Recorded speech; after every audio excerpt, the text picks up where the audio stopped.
The courtroom was packed, though no trial was scheduled that morning. Whispers rippled through the gallery like a restless tide, everyone sensing something monumental was about to erupt. For years, rumors had floated through the town about Judge Raymond Harlow and Police Captain Ernest Cole, men who sat high on pedestals of law and order. They had reputations as hard men who got results, but under their iron authority, too many children in foster care had mysteriously shifted homes, bouncing from placement to placement, leaving trails of broken families and despair. No one dared to challenge them, until now. It all began when Marcus Delaney, a soft-spoken social worker, started noticing patterns in the files. Children removed for the smallest infractions, an overdue electricity bill or a missed doctor's appointment, were almost always reassigned to the same handful of foster families. These families were strangely well connected, and their homes received larger stipends than others. At first, Marcus thought it was sloppy record-keeping. But when he found duplicate signatures on court orders, names written in the judge's jagged hand, yet dated on days he was supposedly out of town, his unease hardened into fury.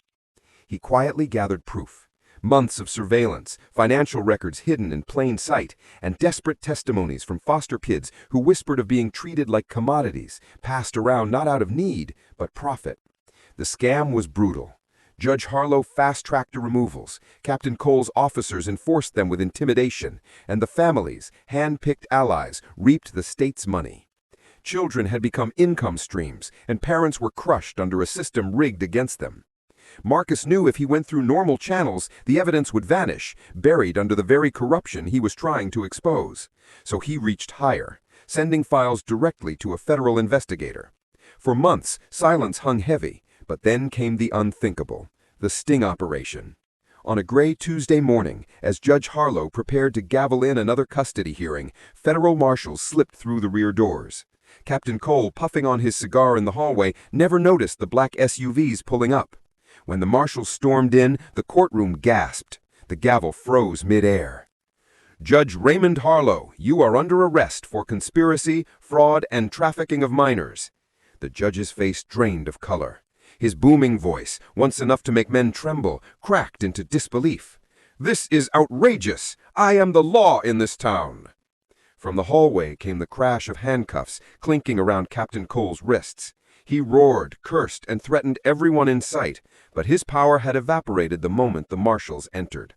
The two titans who had ruled unchecked for over a decade now stood shackled like common criminals, their suits wrinkled and dignity collapsing under the weight of flashing cameras. In the gallery, parents wept, tears not of grief, but of long-delayed justice.